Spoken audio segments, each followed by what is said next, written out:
नमस्कार विद्यार्थ्यांनो.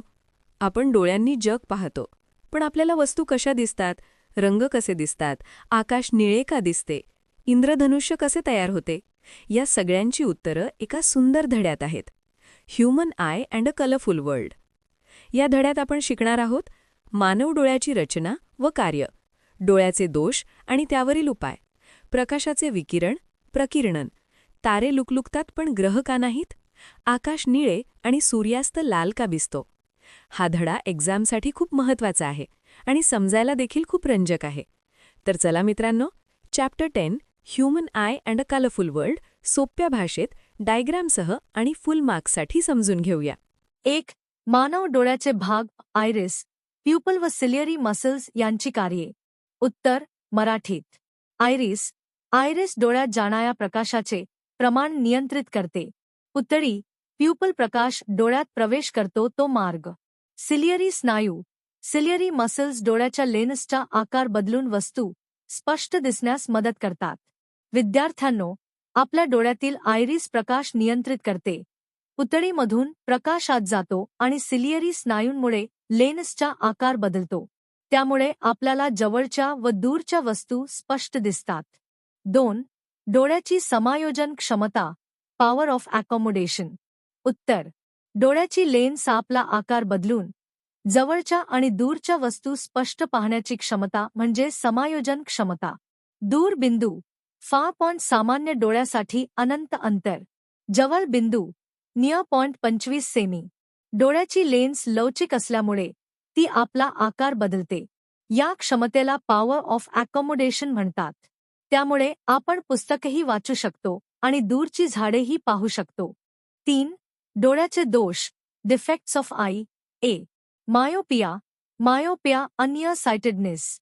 अर्थ. दूरच्या वस्तू धूसर दिसतात. कारण प्रतिमा रेटिनाच्या पुढे तयार होते. उपाय. अवतल, कॉन्केव्ह, लेन्स. मायोपियामध्ये दूरच्या वस्तू नीट दिसत नाहीत. यावर अवतल लेन्सचा चष्मा वापरला जातो. बी. हायपरमेट्रोपिया. हायपरमेट्रोपिया ऑफ फार साइटेडनेस. अर्थ. जवळच्या वस्तू धूसर दिसतात. कारण प्रतिमा रेटिनाच्या मागे तयार होते. उपाय. उत्तल, कॉन्व्हेक्स, लेन्स. हायपरमेट्रोपियामध्ये जवळचे अक्षर वाचताना अडचण येते. यावर उत्तल लेन्सचा चष्मा उपयोगी ठरतो. क. प्रेस्बायोपिया. अर्थ. वृद्धत्वामुळे होणारा दोष. कारण लेन्सची लवचिकता कमी होते. उपाय. द्विफोकस लेन्स. वय वाढल्यामुळे डोळ्याची लेन्स कठीण होते, यालाच प्रेस्बायोपिया म्हणतात. 4.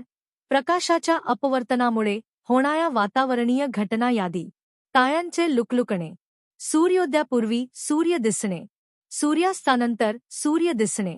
प्रकाशाच्या अपवर्तनामुळे वातावरणात अनेक दृश्य दिसतात, जसे ताऱ्यांचे लुकलुकणे. 5. व्याख्या, डेफिनेशन्स. अ. प्रकाशाचे विकिरण, डिस्पर्शन ऑफ लाईट. पांढरा प्रकाश 7 रंगात विभागला जाणे. बी. प्रकाशाचे प्रकिरणन, स्कॅटरिंग ऑफ लाईट. प्रकाश विविध दिशांना पसरतो. सी. टिंडल प्रभाव, टाइंडल इफेक्ट. कोलॉइडल कणांमुळे प्रकाशाचा मार्ग दिसणे.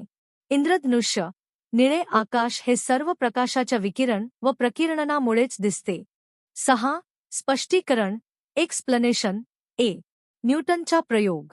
प्रिझममधून पांढरा प्रकाश 7 रंगात विभागला जातो व पुन्हा एकत्र केल्यास पांढराच प्रकाश मिळतो. बी.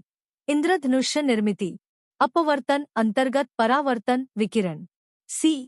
तारे लुकलुकतात, वातावरणातील अपवर्तनामुळे. डी. ग्रह लुकलुकत नाहीत, ते मोठे असल्यामुळे. 7 कारणे, रिझन्स. ए. आकाशाचा रंग निळा का दिसतो? उत्तर. सूर्यप्रकाशात 7 रंग असतात.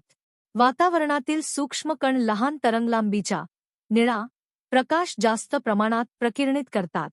त्यामुळे आकाश निळे दिसते. विद्यार्थ्यांनो, निळ्या रंगाची तरंगलांबी कमी असल्यामुळे तो जास्त प्रकिर्णित होतो, म्हणून आकाश निळे दिसते. बी. धोक्याचे सिग्नल लाल रंगाचे का असतात? उत्तर. लाल रंगाची तरंगलांबी जास्त असते. लाल रंगाचा प्रकिरणन कमी होते, त्यामुळे तो दूरवरून स्पष्ट दिसतो. डेंजर सिग्नल लाल असतो, कारण लाल रंग दूरवरूनही स्पष्ट दिसतो. 8 अभ्यास प्रॅक्टिस ॲक्टिव्हिटी ए. न्यूटनचा प्रयोग. पांढऱ्या प्रकाशाचे पुनःसंयोजन. उत्तर. प्रिझममधून पांढरा प्रकाश 7 रंगात विभागला जातो. उलट प्रिझम वापरल्यास हे रंग पुन्हा एकत्र येतात. पुन्हा पांढरा प्रकाश मिळतो. न्यूटनने सिद्ध केले की पांढरा प्रकाश हा 7 रंगांचा बनलेला असतो. बी. वातावरणीय कणांचा आकार व प्रकिर्णनाचा संबंध. उत्तर. लहान कण निळा प्रकाश जास्त प्रकिर्णित. मोठे कण लाल प्रकाश जास्त दिसतो. त्यामुळे सूर्यास्त लाल दिसतो. कणांचा आकार बदलला की प्रकाशाचा रंग बदलतो, हे लक्षात ठेवा. आकृती विश्लेषण. विचलनाचा कोन ओळखणे. प्रिझममधून जाणाऱ्या प्रकाशाचा वळण म्हणजे विचलन.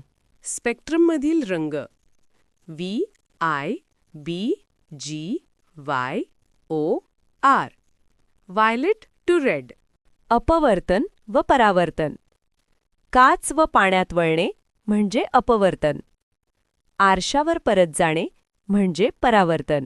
तर विद्यार्थ्यांनो, आज आपण human I and colourful world या धड्यातून 1. मानव डोळ्याची रचना व कार्य. 2. मायोपिया, हायपरमेट्रोपिया आणि प्रेसबायोपिया. 3. प्रकाशाचे विकिरण, प्रकिर्णन. 4. आकाश निळे का दिसते, सूर्यास्त लाल का दिसतो. 5. तारे लुकलुकतात पण ग्रह का नाहीत. हे सर्व मुद्दे सोप्या भाषेत समजून घेतले. हा धडा डायग्रामवर आधारित आणि परीक्षेसाठी खूप महत्त्वाचा आहे. म्हणून आज शिकलेले मुद्दे नक्की वहीत लिहा आणि रिव्हिजन करा. व्हिडिओ उपयुक्त वाटला असेल तर लाईक करा, कमेंटमध्ये तुमचा डाऊट विचारा, चॅनल सबस्क्राईब करा. पुन्हा भेटूया पुढच्या धड्यात. तोपर्यंत अभ्यास करत रहा, काळजी घ्या. धन्यवाद.